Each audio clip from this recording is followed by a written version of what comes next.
When your dog is scared of your new kitten.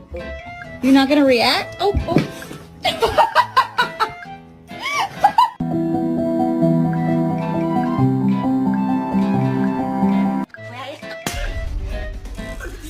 Or someone else is gonna pray.